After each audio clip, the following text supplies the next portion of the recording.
So they're not liking your posts. They don't often outwardly show their support to your content or the things you have to say. And maybe it's because sometimes you're speaking on some really big things that they just don't want to tie their name to yet. And that's fine.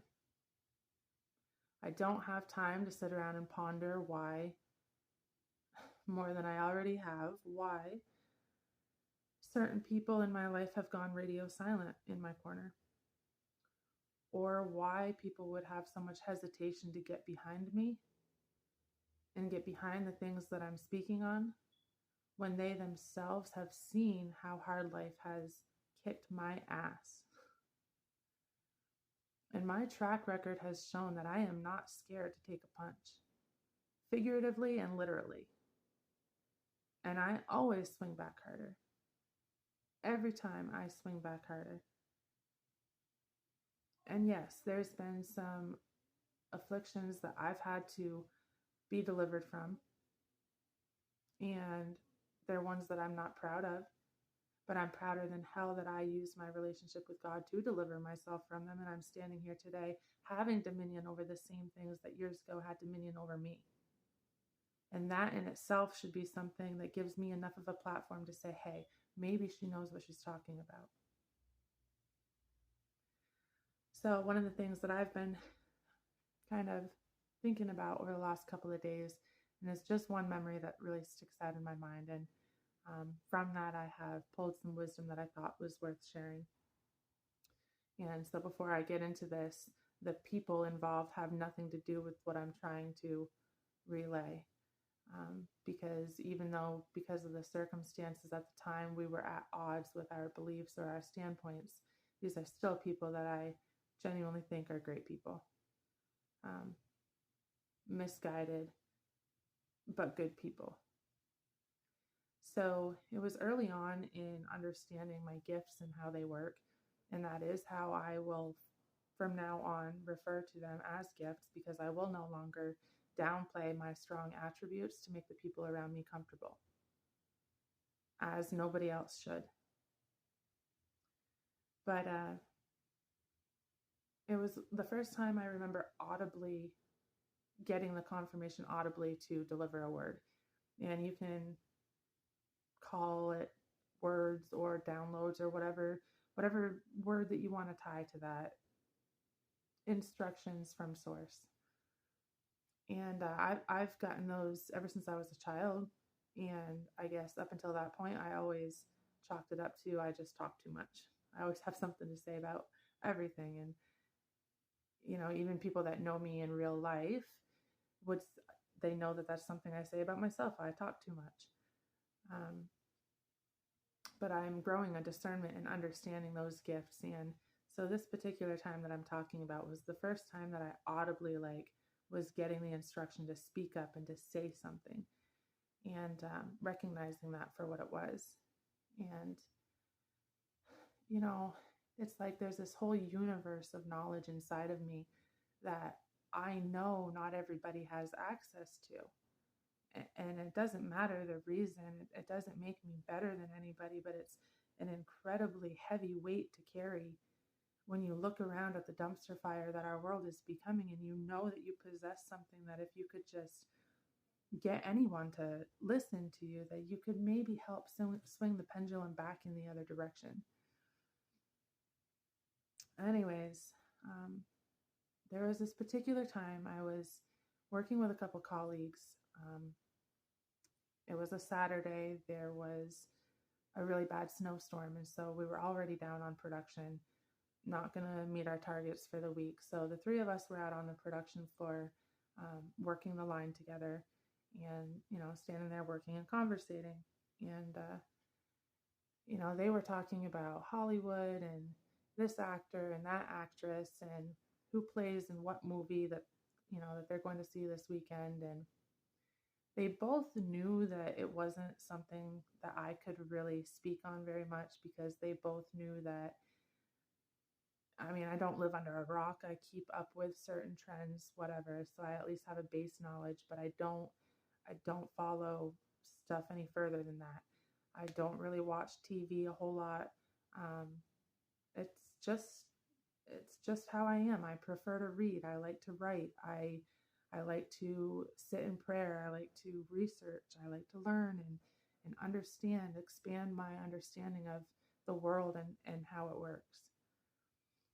But two or three times throughout the conversation, they made these little like sideways jabs at me, um, kind of poking fun at the fact that I was ignorant and that I didn't know what they were speaking of. And I kept getting that audible nudge saying, say something, speak. And my throat, I could feel a lump in my throat. And to me, that felt like I was going to cry. But it was more than that. It was like I had something welling up that needed to be said, and I couldn't find the words. And all I could think at that time was, I might not know the names of the people you're talking about. And yeah, maybe I never saw that movie and I can't join in on these little inside things that you're talking about. But you know what I do know? I know the names of artists who lost their lives for trying to speak on the things that I'm trying to share with you. I know the names of artists who have had their lives, their homes, their families, their careers absolutely torn apart and ruined by slander and character assassination. I know the names of children who've been sold into the industry at a very young age and abused the entire career. But you're right. I don't know who's playing Superman in the next role, so maybe I am out of touch. And I did try that day a couple times to interject myself in when I saw the opening because I was getting that nudge.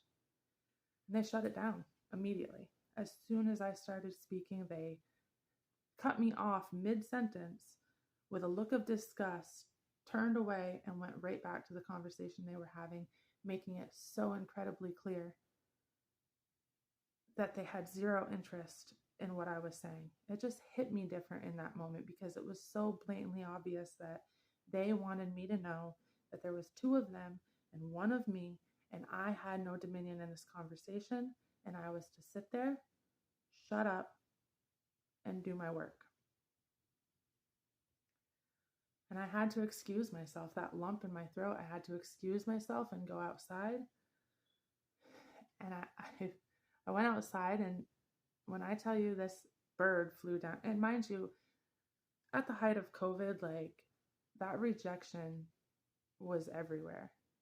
And it didn't matter if it was at work or at my kids' school or at games or community functions. There was no place to fit in if you didn't fit in. So anyways, I'm standing outside in this little finch, like I call them parking lot hoppers, like the little brown finch birds landed by my feet. And for 2-3 minutes, this bird like jumped around my feet looking up at me. And when I tell you for like 2-3 minutes, I stood there talking to God, full on conversation with this bird or with myself, whatever.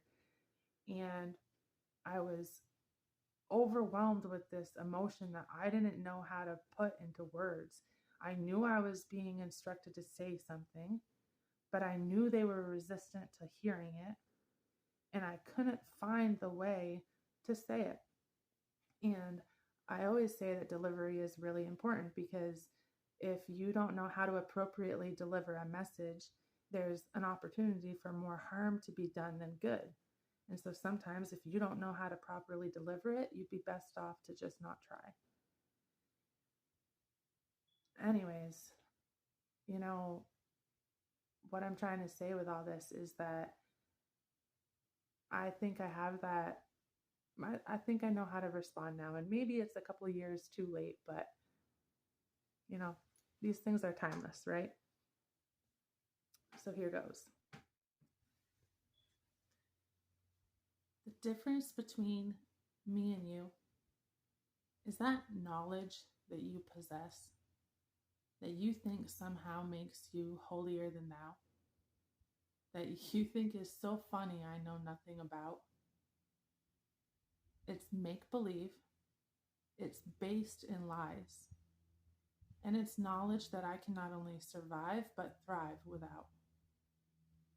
But that knowledge that I possess, that I humbly try to share, you'll never find on a TV screen because it's only found through prayer. So you can laugh, you can mock, do your bidding, play your part.